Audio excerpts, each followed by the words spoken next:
Una vez que hemos visto las causas, vamos a intentar explicar cómo es la evolución y cómo se va comportando la sociedad en Francia durante esos años de la Revolución, que la podemos establecer entre 1789 y 1799. El punto de partida, como ya hemos explicado en las causas, es esa crisis financiera que atravesaba el país, por la cual Luis XVI decide convocar la Asamblea de Notables para pedir su colaboración y así obtener más recursos. El grupo de notables se niega y plantea como necesaria la convocatoria de los Estados Generales, una asamblea de origen medieval que reunía a los tres estamentos sociales, recordamos, nobleza, clero, tercer estado, pueblo llano. Los Estados Generales en sí no se habían reunido en Francia desde 1614, por lo que fue necesario convocar también elecciones para elegir a sus representantes, lo cual hizo que se alargara todavía más la situación. Una vez constituidos los Estados Generales, se quedó pronto ya de manifiesto las diferencias entre los tres estamentos. Los representantes del tercer estado, pueblo llano, se negaron a aceptar el procedimiento tradicional de voto, que este era por estamento y en salas separadas, esto es, siempre ganarían los privilegiados por 2-1, y exigieron una votación conjunta y un voto de carácter individual, por cabeza. Tras varios días de debate, los nobles del clero rechazaron las exigencias del tercer estado, lo que provocó que los representantes del pueblo abandonaran la asamblea y formaran la denominada Asamblea Nacional, con un objetivo muy claro, que es la de dar a Francia una constitución. El acto de fundación de esta Asamblea Nacional pues tuvo lugar en un frontón, y por eso este acontecimiento se conoce como el juramento de juego de pelota. Se tenía que buscar un sitio fuera de Versalles, que es donde estaban reunidos, pero sí dentro de la zona palacial, donde se pudieran reunir todos estos representantes. A esta nueva asamblea es cierto que se le unieron también parte del clero y parte de la nobleza, lo que puso de manifiesto que había un profundo deseo de cambio dentro de la sociedad francesa, pero fundamentalmente, como decimos, está establecida por el tercer estado. A partir de aquí entramos ya con las etapas propiamente dichas. La primera gran etapa es lo que denominamos la Asamblea Constituyente, que la establecemos entre 1789 y 1791. El 9 de julio la Asamblea Nacional adopta ya el nombre de Asamblea Constituyente, porque su objetivo principal, como ya hemos citado anteriormente, es la elaboración de una constitución, de ahí lo de constituyente. El rey intenta disolver esa asamblea acuartelando tropas en París, pero el 14 de julio, fiesta nacional hoy en día en Francia, el pueblo de París asalta los símbolos más odiados del antiguo régimen, la fortaleza de la Bastilla, un lugar que había servido también como cárcel y que tenía parte como polvorín, y como decimos es un símbolo siempre vinculado a la realeza. Ante estos acontecimientos, el rey no tuvo más remedio que ceder, y así la Asamblea Constituyente inició ese proceso de redacción de la nueva Constitución, acompañada también de numerosas declaraciones fundamentales. La igualdad ante la ley de todos los ciudadanos, la desamortización de los bienes de la Iglesia, que permitirían resolver de alguna manera esos problemas económicos que hemos citado como una de las causas. Se establece la Constitución Civil del Clero, con una desvinculación del papado y transformación de los cargos eclesiásticos en funcionarios electivos.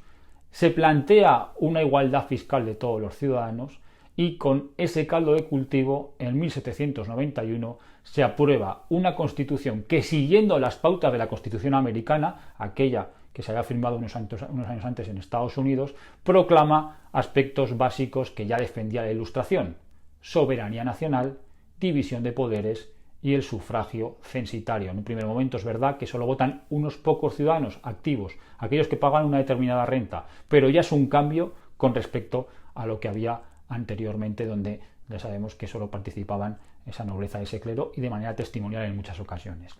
Asimismo, la administración se descentraliza con la creación de departamentos, y todo esto se va a resumir en aquella parte del título que es la Declaración de Derechos del Hombre y del Ciudadano, documento fundamental para la evolución contemporánea posterior. Tras la firma de esa Constitución entramos ya en la segunda etapa, que es lo que denominamos la Asamblea Legislativa, ya no es constituyente porque la Constitución ya está creada, que va de 1791 a 1792.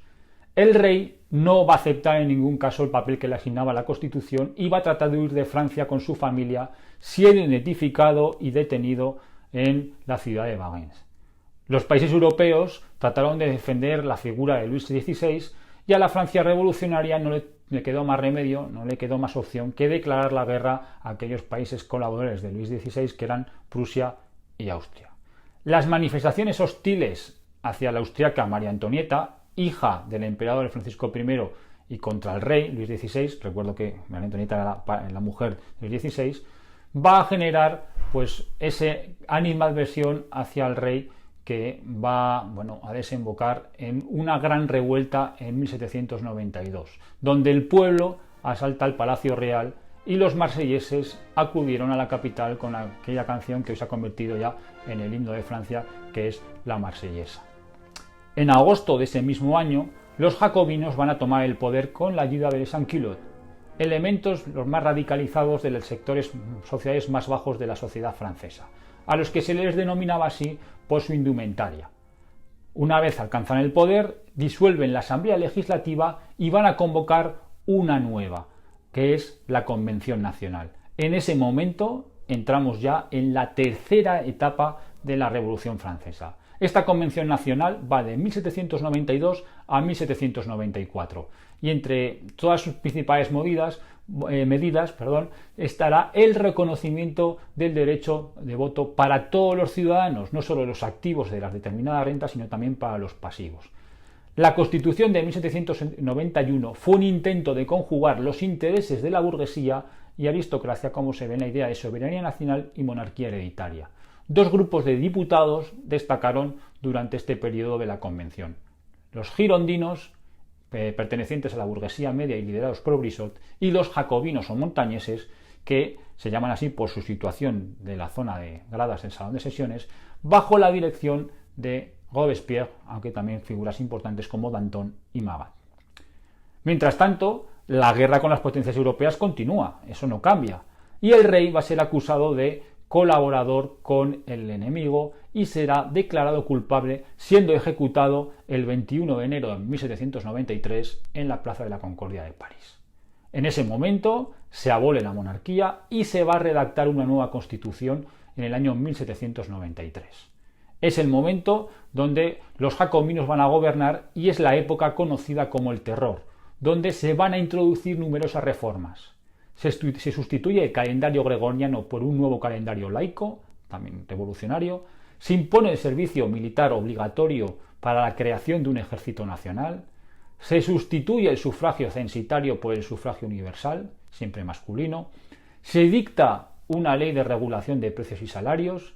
Se dictan reformas de carácter agrario que van a hacer que los campesinos se puedan convertir en pequeños propietarios. Es decir, hay una profundización en cuanto a las reformas.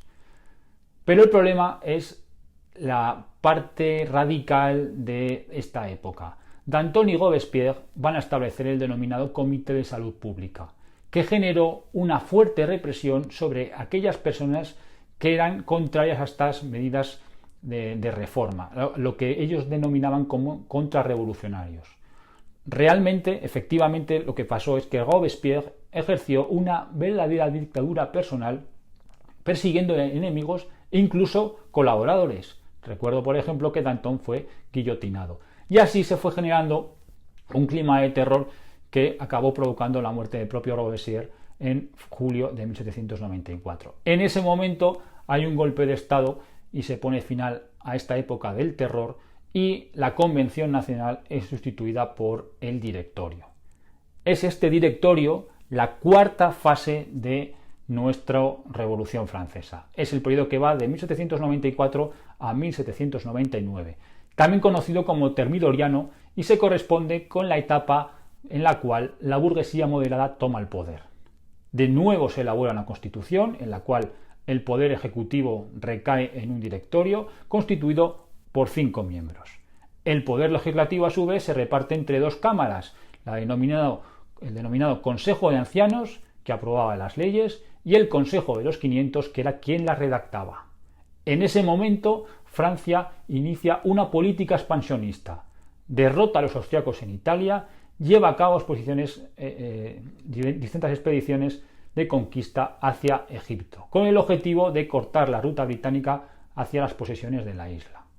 Las limitaciones del directorio despertaron pronto en ciertos espíritus impacientes la necesidad de un poder ejecutivo más fuerte.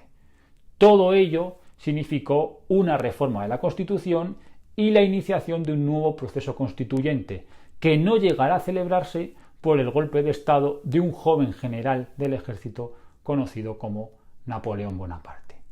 En ese momento, para muchos, la revolución se da por finalizada en ese año 99. Para otros, Napoleón no dejará de ser un continuador de esa revolución francesa. Pero eso ya será otro tema que analizaremos en vídeos posteriores.